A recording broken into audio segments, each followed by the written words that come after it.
Today we're taking a look at the TeamGee H6 electric skateboard.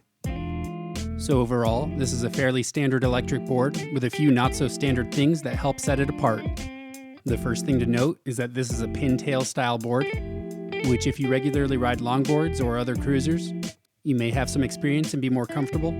But as someone who normally rides regular skateboards, I'm not the biggest fan, although this is just a personal preference and doesn't mean the board is bad. And the other big thing that sets this board apart is that there's no huge battery pack on the bottom of the board, which I think is actually pretty cool, which can actually be pretty useful for things like riding off of curbs and not having to worry about scraping your battery or messing up your electronics.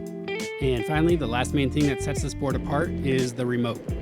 A lot of boards these days use the same exact remote, so it's nice to see something this different, especially when it works so well.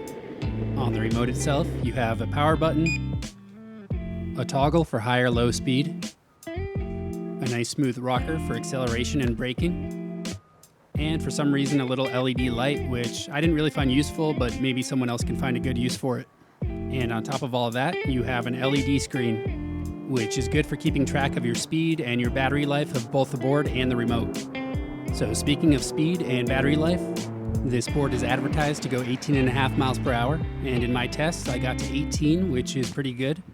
It's not going to be the fastest board out there, but it definitely does what it says.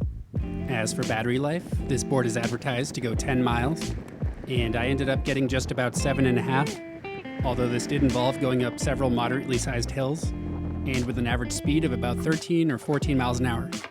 And besides that, the recharge time for the battery took about 2.5 hours from empty. So before getting more into the performance of the board, I want to mention a few things that I think should be pointed out.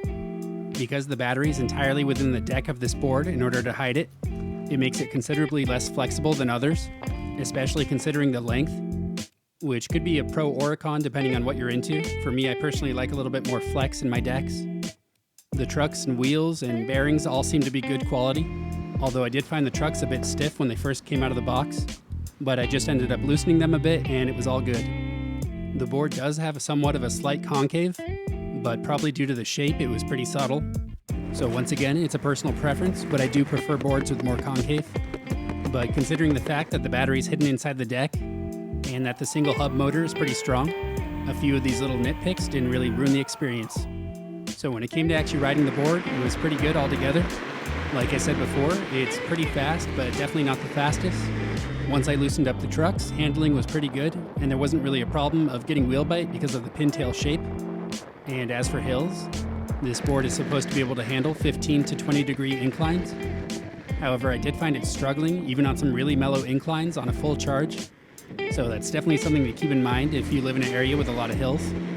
If your battery does end up dying, you can easily push around on this board without any resistance. And even though it might be a bit heavier, with the hidden battery, it's pretty much like you're riding around a regular longboard. The acceleration on the board is pretty good. It's not too fast or too slow. And the same thing goes for the brakes. They're not too tight and jerky, but if anything, they may be a little too loose, as it can take up to a good 20 feet to slow down. So overall, I did enjoy this board. It wasn't the best one I've ever had, but it definitely was nowhere near the worst. I think that the concept of the board is pretty cool. Having a super thin deck without a big box for your battery and electronics definitely makes the board look better than a lot of others.